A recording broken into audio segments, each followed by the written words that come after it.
Today, if you want to buy a new graphics card for about 210 Canadian lira, something like this thing is one of only a couple options, which is pretty brutal. So that's why in today's video I'm gonna compare it to a used graphics card you can reliably buy for about the same amount of money.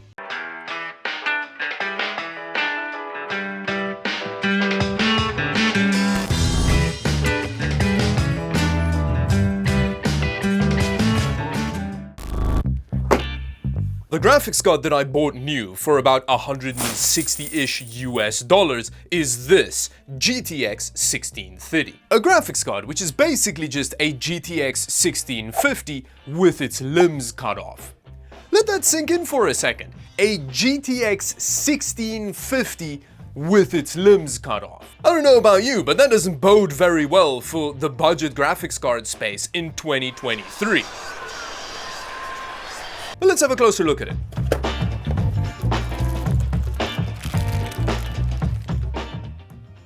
Now, the reason why this just being a 1650 with lead poisoning is conceptually problematic is because back when the 1650 was first launched, around the same time humans first settled in the Indus River Valley, people were rioting in the streets, rightfully so, over the price to performance of that thing.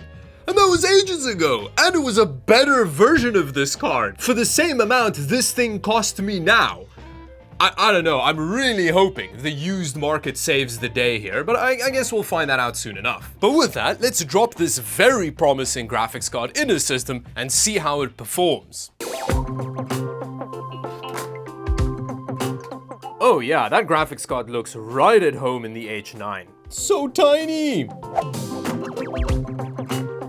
Now, as is always the case, we're starting off with GTA 5 at 1080p, but I've set all of the rest of the settings to normal, which is like low for GTA 5, because, you know, budget graphics card. So let's see how it handles it. Oh, would you look at that? We have some high refresh rate gaming happening here. I am actually unironically surprised that we're getting about 120 frames per second. This game is older than I am at this point, so it would be pretty brutal if at normal settings we got worse frame rate than this. But still, this isn't too bad. I have seen GTA 5 run a hell of a lot worse than this, but I guess that doesn't mean much considering what I do on this channel, but still. I think it's doing so well, in fact, that we can take the settings up a notch. So I set everything to high in GTA 5, which I guess kind of counts as medium? I don't know, it's weird. Ah, yes, you see, this is more along the lines of the kind of performance I was expecting from the GPU. Although I was expecting it at normal settings, so I guess it's exceeded my very, very, very low expectations so far. But again, this is with no point of reference, right? So this result doesn't really mean anything, but we'll provide context in a bit. But before that, let's try some more games.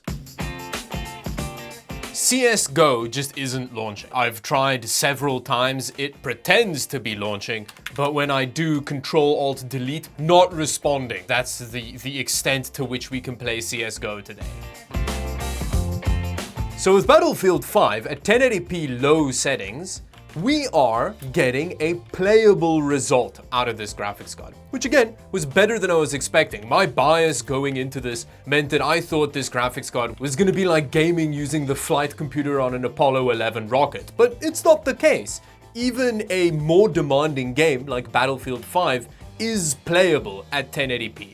Again, there's no context here in terms of other GPUs' performance, but still, if you're trapped on some desert hell island and all you have access to is a GTX 1630, you can still kind of play games with it, and you wouldn't even have to pedal that hard to power it. But let's try something even more demanding. Now with Cyberpunk at 1080p, we've drifted a reasonable amount from that 60 frame per second baseline that we're looking for. This is with everything at low settings. And yeah, this is not great, which really does not bode well for other modern games coming out, especially in the port bent. But now that we have a reasonable idea of how the 1630 performs, let's see how it holds up to context.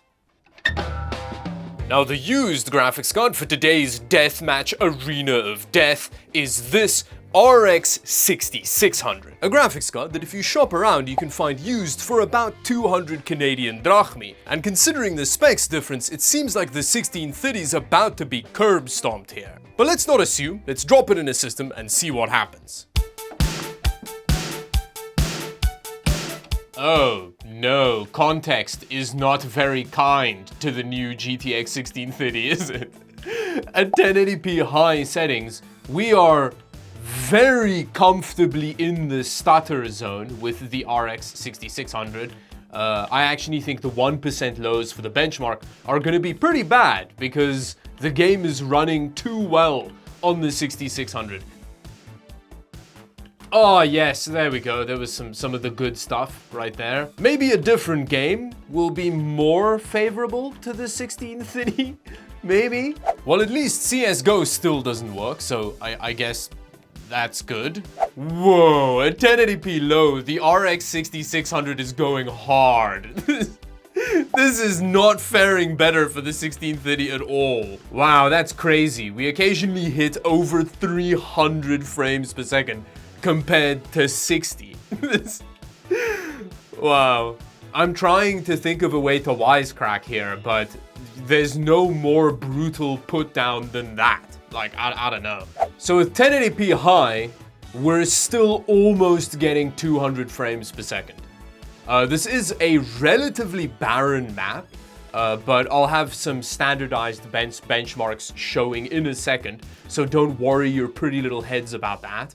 Oh, Cyberpunk is doing a lot better. We were struggling in the 20s before, whereas now, at the same settings, we're getting over 100 frames per second. Let's see what happens when we crank it up to medium. With medium settings, we're getting 80-ish frames per second in Cyberpunk. Oh, no way. I just stole like a fancy car. Look at that. Yay, I finally replaced my tiny little crap box of a car. This one barely feels faster than the other one though, and it kind of drives as terribly. With that, let's have a look at the benchmarks.